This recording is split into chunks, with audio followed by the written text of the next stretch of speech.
Should you sell your home now or wait until 2023? My name is Devin Cook, a luxury realtor here in DFW, and I'm gonna answer the question of whether it's more advantageous to sell your home right now during the holidays or wait until sometime in 2023, whether it be January, February, or going into the springtime. So here are the pros and cons of selling your home right now. Number one, you could sell it sooner. If you price your home aggressively, you market it well, you could get an offer and have your home sold by year end. And so if that is the most important thing for you, stop wasting your time and get your home ready to sell. Now, the second pro of getting your home on the market right now is that buyers looking at your home who potentially buy it during the 2022 calendar year can use that to claim their homestead exemption. That's not going to affect all buyers, and that's not going to be really the tipping point for most, but for some it may be a big enough reason for them to pull the trigger and purchase your home. And the third pro, kind of going right in line with that, there will be some investors looking to make one last real estate purchase for tax purposes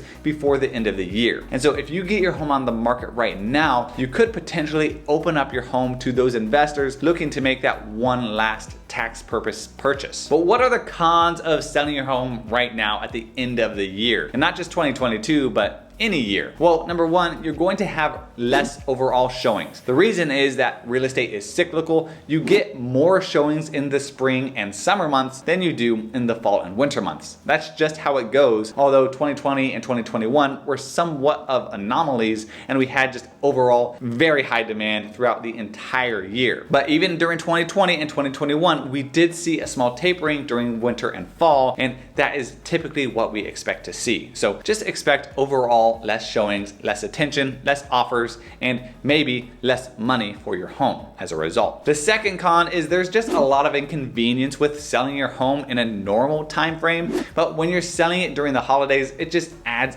extra inconvenience. You may have family that wanted to stay with you and now they're not going to be able to. You're gonna have to go out of your home for showings and make sure it's clean all the time. And so if you don't want to deal with that, well, now may not be the best time to get your home on the market. And the third con is you do potentially risk getting less money than if you were to wait until the spring and summer months, where most families are looking to move at the end of the school year. And keep in mind, there is no guarantee that waiting a couple extra months will get you more money, but there will be more demand for homes during those months, and so it is something that could happen. Now, I can't make the decision for you, but if it were me making this decision, if I had to sell because of a job transfer or maybe an expanding family, I would just get my home on the market, price it aggressively, and sell it. However, if I was just wanting to sell, maybe just to move to a different city that I thought was more exciting, or I maybe did just want a bigger house, but there wasn't any real urgency behind it, I personally would wait until the springtime to open up your home to more buyers. You don't have to worry about selling your home during the holidays, and overall, you just have a better experience selling your home when it's not during the holiday season. So if you don't have a lot of urgency, I would consider waiting until at least the start of January. If you have any questions, send me an email.